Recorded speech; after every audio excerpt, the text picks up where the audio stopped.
ba'zi bir yoshlarimiz saviyasizlarcha fontan yoniga borib 70-75 bir narsa deb baqirib turgan bir paytda meni e'tiborimni tortgan narsa mana shu raqamlar ostidagi suralar bo'ldi.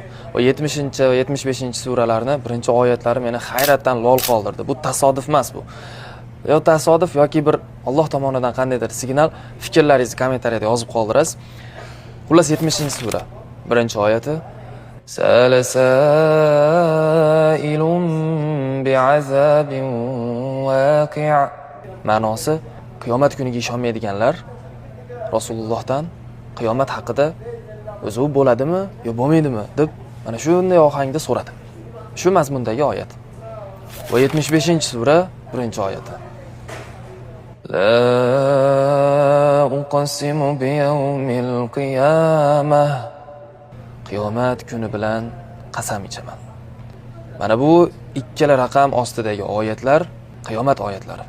Va buning ma'nosi jamiyatda bunday saviyasiz insonlarni, saviyasiz kontentlarni ko'payishligi Allohu a'lam qiyomat yaqinligidan dalolat bo'lsa kerak. Bu videoni yaqinlaringizga yuborib